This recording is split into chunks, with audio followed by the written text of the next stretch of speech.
नमस्कार, मैं मीरा आप सभी का अपने YouTube चैनल प्रेरणादायक आध्यात्मिक कहानियों में स्वागत करती हूँ।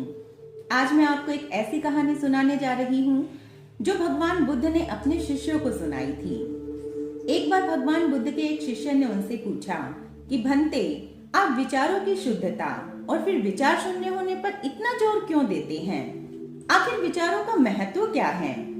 इस पर भगवान बुद्ध ने कहा कि मैं तुम्हें यह बात एक कहानी के माध्यम से समझाने की कोशिश करता हूँ।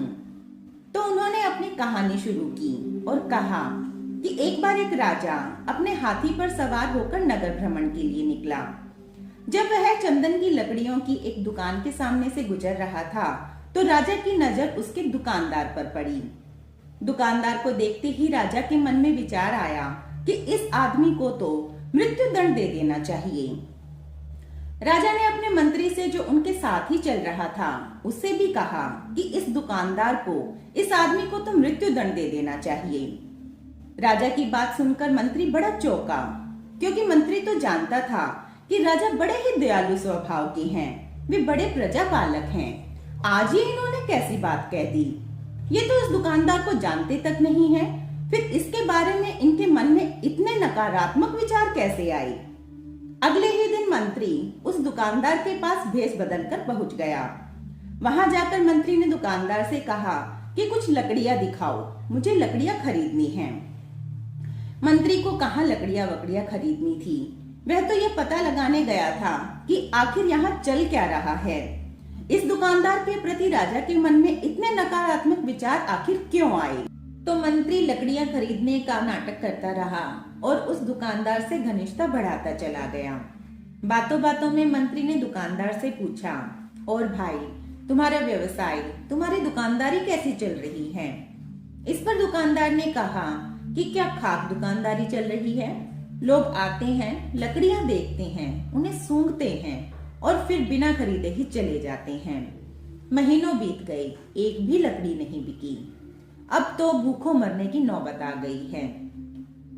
इस पर मंत्री ने कहा कि ऐसा कब तक चलता रहेगा? तुम कोई और व्यवसाय क्यों नहीं कर लेते? तो उस दुकानदार ने कहा कि मैंने अपने जीवन भर की जमा पूंजी से यह दुकान शुरू की थी। अब मेरे पास और धनराशि नहीं बची है कि मैं कोई नया व्यवसाय कर सकूं। अब तो खाने के भी लाले पड़े हुए हैं। दुकानदार की तो जैसे दुखती रग पर हाथ रख दिया गया, वह तो अपना दुखड़ा ही रोने लगा। वह मंत्री से बोला कि अब तो केवल एक ही रास्ता है कि इस नगर के राजा की मृत्यु हो जाए।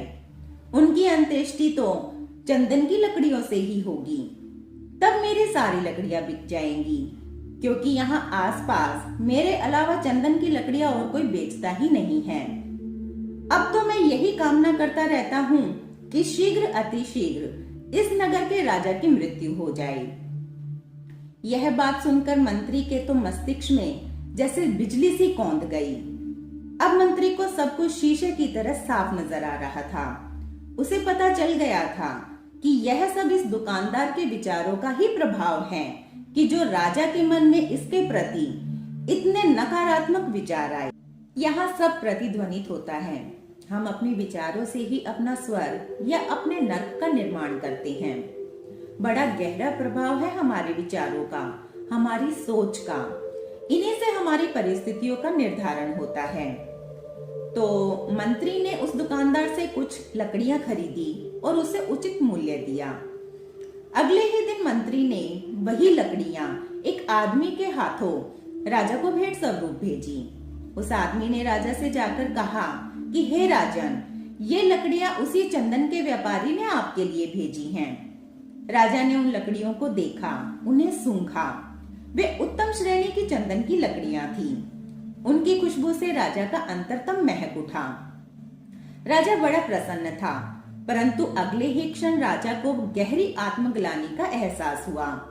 राजा सोचने लगा कि कहाँ तो इस आदमी को मैं कल मृत्यु दंड देने वाला था और कहाँ इसके मन में मेरे प्रति इतना आदर, इतना प्रेम है कि इसने इतनी उत्तम श्रेणी की चंदन की लकड़ियां मुझे भेंट स्वरूप भेजी। तो राजा ने भी उस दुकानदार के लिए एक सोने की अशर्फियों से भरा थैला उपहार स्वरूप भेजा। राजा की आत्मग्लानि बड़ी भारी थी, इसीलिए उन्होंने थैला भी भारी ही भेजा। जब वह थैला चंदन के व्यापारी को मिला तो उसे विश्वास ना हुआ। उसकी भी हालत कुछ कुछ राजा जैसी ही थी। उसने सोचा कि मैं कितना अधम हूँ। कहाँ तो मैं इस राजा की मृत्यु की कामना करता रहता हूँ और कहाँ ये राजा मेरा इतना ख्याल रखते हैं कि उन्होंने इतने सारे सोने की अशर्फियां मुझे भेंट स्वरूप भेजी। अब तो 7 पीढ़ियां बैठी खाएंगी। उसे बहुत आत्मग्लानि का एहसास हुआ। वह पूरी रात रोता रहा और पश्चाताप करता रहा। कुछ दिनों के बाद राजा फिर से नगर भ्रमण पर निकले। जब वे उसी दुकान के सामने पहुंचे तो उन्होंने अपने मंत्री से कहा कि आज तो मुझे इस व्यापारी पर बड़ा स्नेह आ रहा है। और वे अपने हाथी से उतरे और उन्होंने उस दुकानदार को अपने गले लगा लिया। तो भगवान बुद्ध ने अपने शिष्यों को समझाया कि सब विचारों का ही खेल है।